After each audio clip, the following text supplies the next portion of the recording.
team is Team 12, QuantiBat.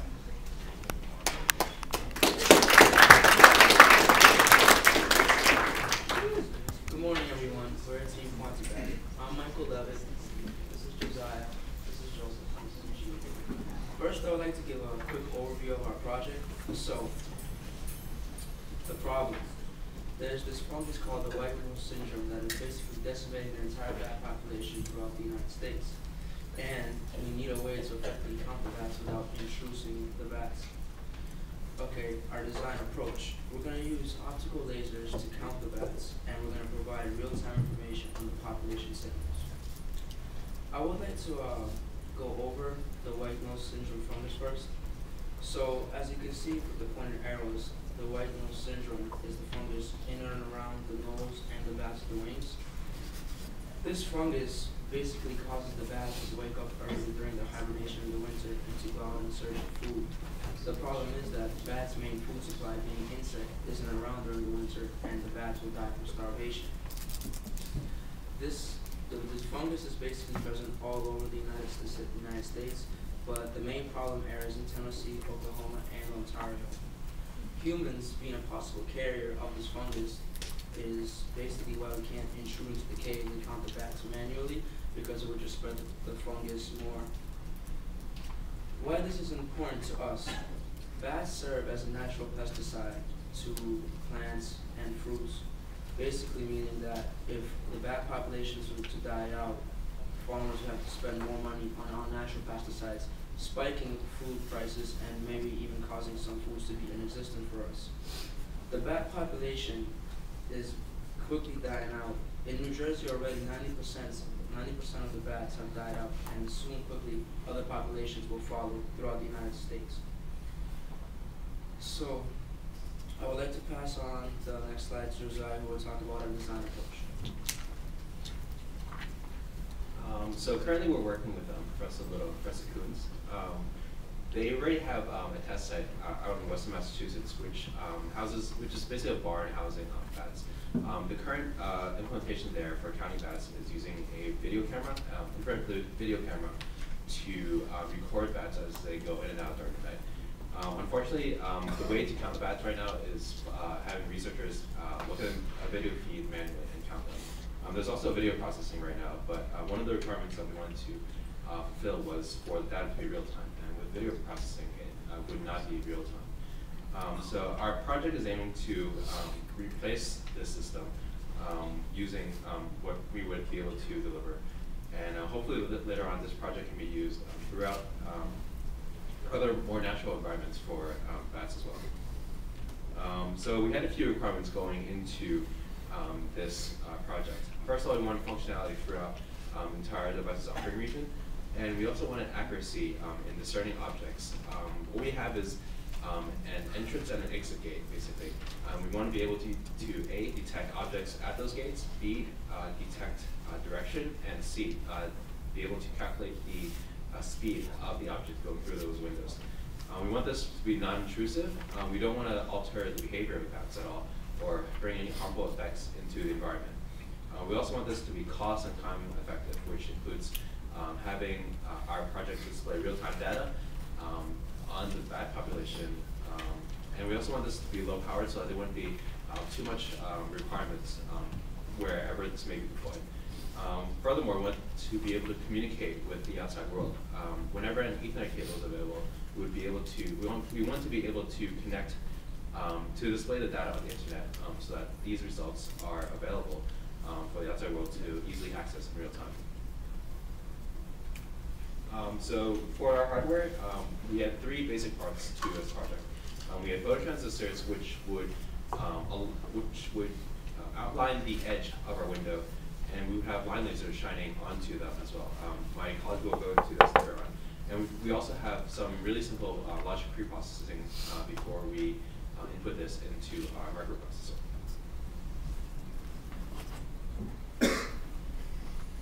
So here we're looking at is the system overview as our high-level block diagram.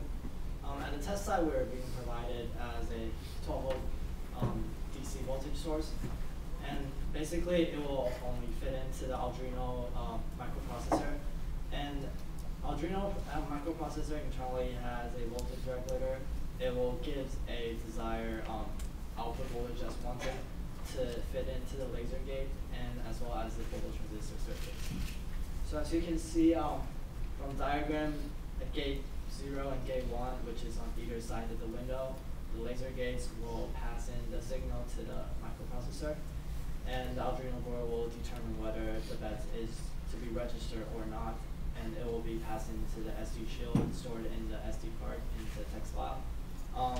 And also it will be sent to the Internet web server if the Internet access is available. So we're on the laser gate, we're using a line laser.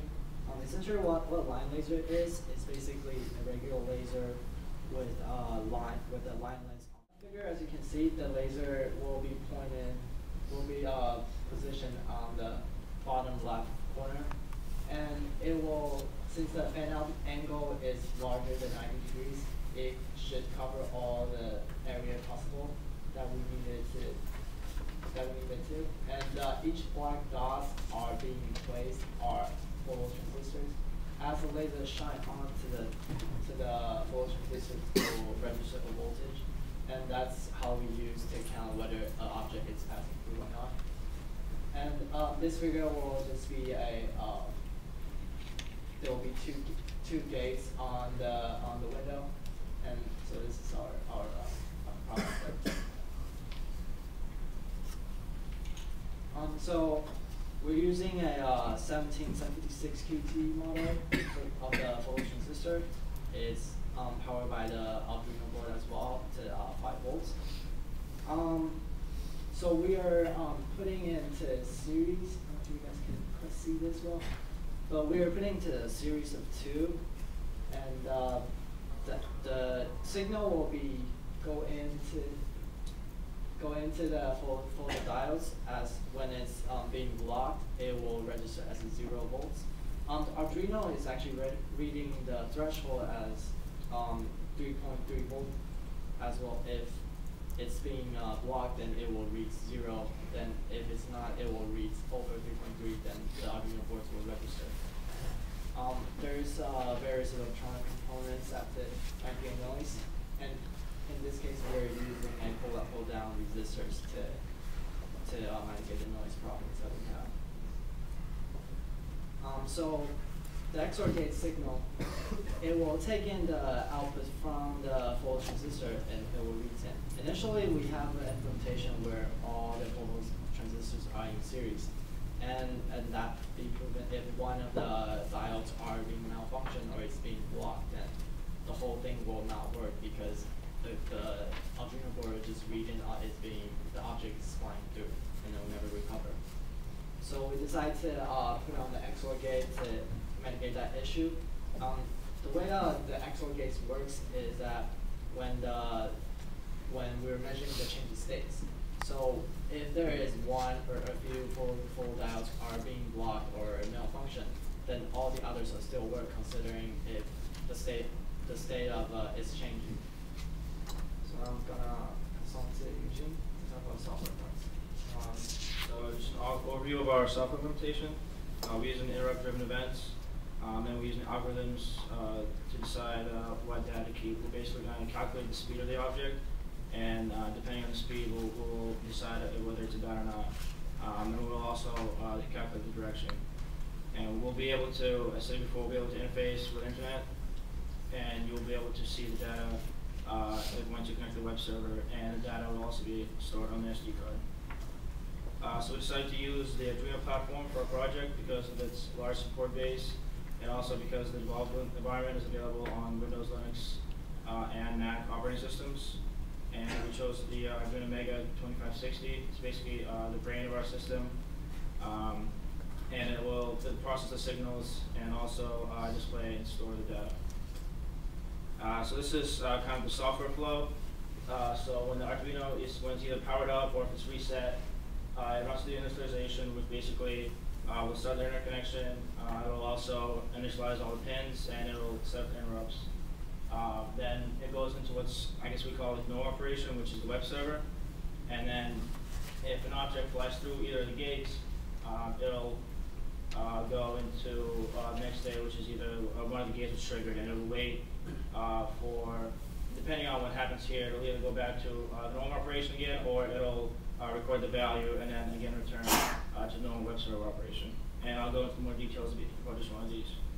So, interrupt handling, as far, so when an object flies through either of the gates, a signal is sent, and once the second gate is triggered, we calculate the speed of the object, and then if it fits in our threshold, we'll record that data. And we also, once one of the first gate is triggered, we also set up a timer. And if that timer expires before the second gate, before an object flies through the second gate, we'll basically just discard the first event. And our main means of storing the data is using an SD card. And we store the data, or we store the direction, the time, and the total count of bats. And you can see right here, this is kind of our sample record. We did this, we formatted it this way, just so it'd be easier to see, but it's easily configured. So if a client wants to store, say, with like column separate values for easier to export to Excel file, we can do that as well.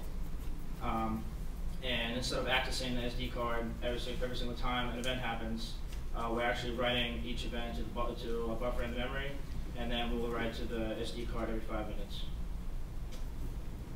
And so when there's no incoming signals to process, the client is able to see the data on the web server. There are two parts to it. It displays the 20 most recent bat totals, as well as the corresponding times for each one of the readings. And it also has links to two files, the data.txt and config.txt. So the data is basically, if you click on that link, you will see all the raw, all the events that have happened since the SD card has been plugged into the Arduino. And the config.txt file contains the network information, which can be configured by the user. And every time the Arduino is booted up, it reads the data from the config file. So we were able to test our project. We were able to get functionality within a region of our frame. We were able to pass objects through that frame and detect both the direction and speed of those objects. And based upon that speed, whether or not we could determine whether or not we should count that data point as a bat or not. Right now, the web server also works as we expected it to. The data is written, as Eugene said before, and it's able to be displayed if an Ethernet cable is available. Some problems and obstacles that we ran into, and I guess this also goes to improvements for next version. With our photo transistors, we would have selected different photo transistors now than we have now, based solely on the sensitivity of them. Currently, they are more erratic than we thought about, especially in ambient light conditions. Obviously, this product would be used in nighttime when the bats are active, but even then, in ambient light conditions, like say daylight, they were not working as we had expected them to. In terms of laser strength and alignment, we would have used stronger lasers to produce a stronger signal on our phototransistors, and also we ran into a bit of electrical interference as well going into this project. Moving forward, we also want to improve the robustness of our design, just in terms again about stability and also laser strength. Sensitivity of the phototransistors, and just overall portability of our project. That's our presentation. Any questions?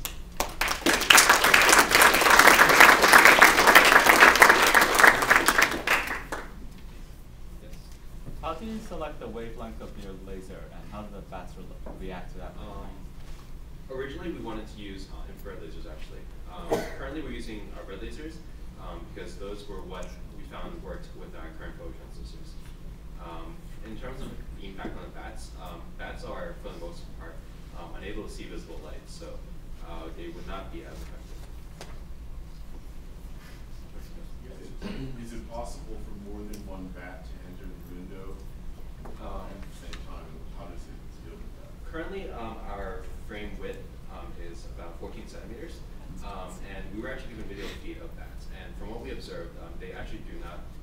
not swarm out as you might see in movies.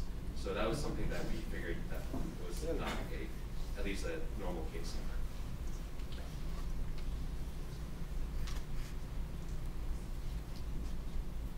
Do you ever get multiple returns on these bats? They have wings in different positions on the way through? We actually have not tested this with real bats yet, unfortunately. How did you test it? We tested it with simply passing objects through the region, through the operating region right now. We haven't had time to actually go and install this into the testing site. Is there any way to visualize the data that your system generates? Just in the form of a CSV file? Yeah, I mean, well, there's also, I mean, they can be processed pretty easily with an Excel spreadsheet or something like that, but it can also, I mean, one of the, I guess, further improvements again that we thought about is actually displaying some kind of graph on the web server itself. But the problem with that is because the Arduino is not very high powered, so displaying the data might take away from the main kind of part of the project, which is actually detecting the bats. In your discussion, you seem to be concerned about noise and false alarms due to noise of their mom. Are there other real objects that could cause some concern for you in the application? Or do you have to separate fast from variant wise or things like that? Well, we do that by calculating the speed since the velocity of both of them are pretty different.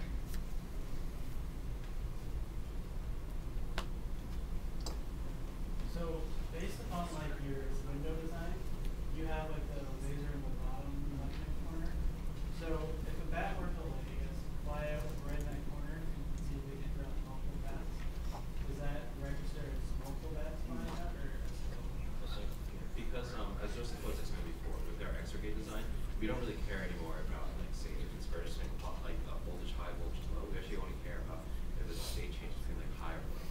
So in that case, the Arduino will actually capture that and basically freeze that time frame, that data point to that time frame.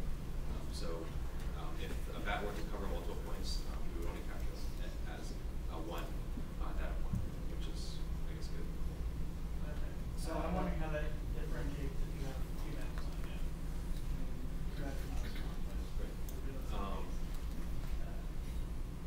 Even in, I guess, from the video example we were provided, that did not seem to be a complicated side.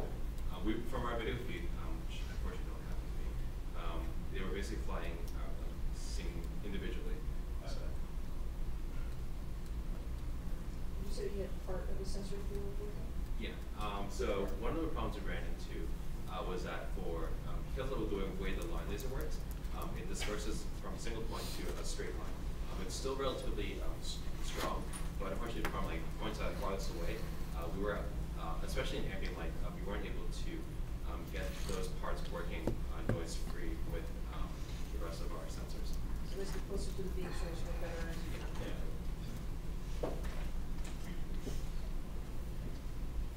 Rather than using one single source to many receivers, what about the possibility of using many sources that correlate to maybe one receiver each? The problem with, yes, we did think about that, but we also wanted to make sure that we weren't drawing too much current from our power source as well. But that was in one of our original designs.